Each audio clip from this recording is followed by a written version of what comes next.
டேஸில் இந்த படத்தை எடுக்கணும்னு ஏன் தோணுச்சு? அதுவும் ஒரு ஸ்டீரியோ டைப் பிரேக் பண்ணுறதுக்காகவா? இல்லை அப்படிலாம் இல்லவே இல்லை. நான் ஷெடியூல் போட்டது வந்து 30 days தான் போட்டேன். பட் ஒரு படம்ன்றது டீம் ஒர்க் தானே.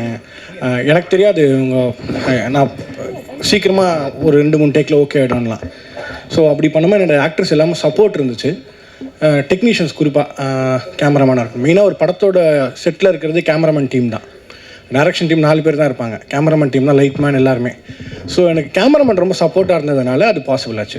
அது வந்து திட்டமிட்டு பண்ணணும்லாம் கிடையாது. அப்படி எனக்கு தெரிஞ்சு யாராலுமே பண்ண முடியாது. எந்த படமாக இருந்தாலும் ஒரு இந்த டேஸில் முடிக்கணும்னு நினச்சா அது முன்ன பண்ண தான் ஆகுமே தவிர இவ்வளோ டிராஸ்டிக்காக பாதியெல்லாம் முடியாது. எனக்கு அப்படி நடந்தது வந்து என்னோடய டீமோட சப்போர்ட்டு தான். ஆக்டர்ஸ் எல்லாருமே கூட. ஏன்னா நான் கண்டினியூஸாக ஷூட் பண்ணேன். நான் லஞ்ச் பிரேக்லாம் விட்டவே இல்லை. இவங்கெல்லாம் நான் சாப்பிடவே இல்லை. ரொம்ப டார்ச்சர் பண்ணியிருக்கேன். ஸோ யாருமே அப்படி கோச்சிக்கவே இல்லை. ஸோ என்ன நீங்கள் இப்படி கண்டினியூஸாக ஷூட் பண்ணுறீங்கன்னா யாருமே கேட்கல. எல்லோரும் ரொம்ப நம்பினாங்க. ஸோ அதனால் அது பாசிபிள் ஆச்சு. அது வந்து இல்லை அந்த மாதிரிலாம் எனக்கு நான் பிளான் பண்ணி எனக்கு என்ன எடுக்கணும்னு எப்போவுமே தெரியும். அது மட்டும் தான் நான் ஷூட் பண்ணுவேன். வேறு யாருன்னா எக்ஸ்ட்ரா எடுத்துக்கணும் கூட எடுக்க மாட்டேன். அது எனக்கு பழக்கம். ஸோ அப்படின்னும் போது என்ன நம்பினாங்க எல்லாருமே. ஆக்சுவலாக நான் இதுதான் ஓகே அப்படின்னா அதை நான் ஃபஸ்ட்டு ஒரு டேரக்டரை ட்ரஸ்ட் பண்ணணும்ல. கேமராமேன் ட்ரஸ்ட், டீமே ட்ரஸ்ட் பண்ணணும். ஏன்னா படத்தை நான் எழுதியிருக்கிறத வந்து நான் என்னோடய இமேஜினேஷனில் ஒன்று இருக்கும்ல, அதுதான் நான் எடுக்கிறேன்றதை கூட இருக்கவங்க முதல்ல நம்பணும்.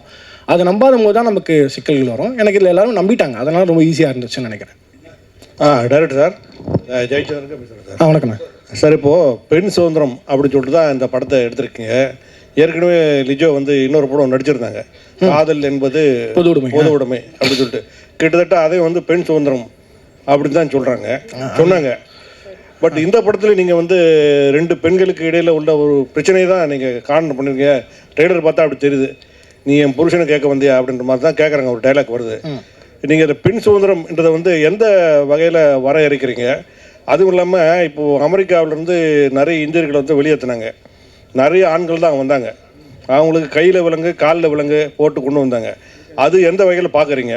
அது ஒரு சுதந்திரமா? இல்லை இந்தியா வந்து சுதந்திரமாக தான் இருக்குது. போர் விமானத்தில் கொண்டு வந்து இங்கே இந்தியாவில் இறக்குனாங்க. இதை பற்றியெல்லாம் அவங்களோட கருத்து ஏதாவது கொஞ்சம் சொல்ல முடியுமா? அண்ணா, கையில் விலங்கு வந்து ஆணுக்கு போட்டாலும் தப்பு தான், எந்த மனிதருக்குமே போட்டாலும் தப்பு தான். அது ஒன்று. இது குறிப்பாக இது பெண்ணிய படமே இல்லை. ஆக்சுவலாக இது வந்து நான் ஒரு ஆணாக இருக்கிறதுனால குறிப்பாக இது பெண்ணிய படம் இல்லை. பெண் விடுதலை என்பது எல்லாருக்குமானது தான். ஸோ வந்து பெண் விடுதலை பற்றி இந்த படம் பேசலை. நான் கண்டிப்பாக பெண் விடுதலை என்பது பெண்ணுக்கானது. அது ஒரு பெண்ணை பெற்றுக்கொள்வாள். நான் ஒரு ஆணாக அதை பற்றி பேசணுன்ற அவசியம் இல்லைன்னு நினைக்கிறேன்.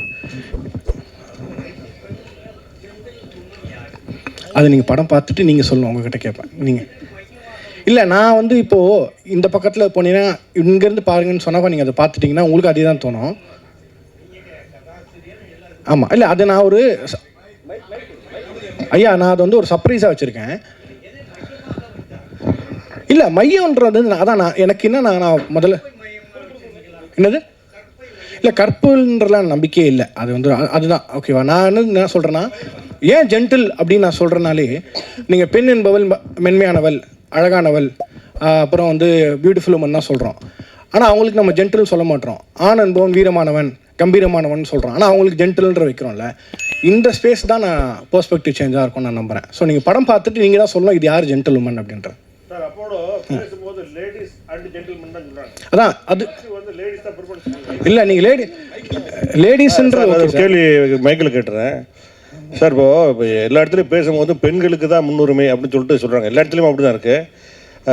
மகளிருக்கு தான் இலவச பஸ் பாஸ்லாம் கொடுத்துருக்காங்க. அப்புறம் லேடிஸ் அண்ட் ஜென்டில்மேன் அப்படின்னு தான் சொல்கிறாங்க.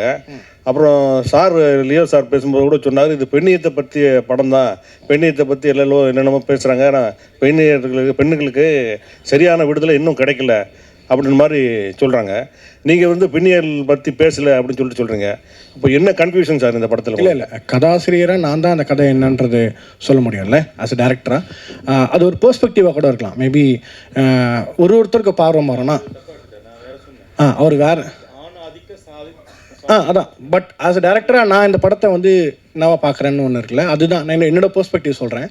இப்போ அவர் சார் கேட்ட மாதிரி யார் ஜென்டில்னாரு, இப்போ அவர் ஒரு பாயிண்ட் ஆஃப் வியூவில் அந்த பாயிண்ட் ஆஃப் வியூ தான் அந்த படத்தோட ஒரு வித்தியாசமாக இருக்கும்னு நினைக்கிறேன். நம்ம படம் பார்த்த பிறகு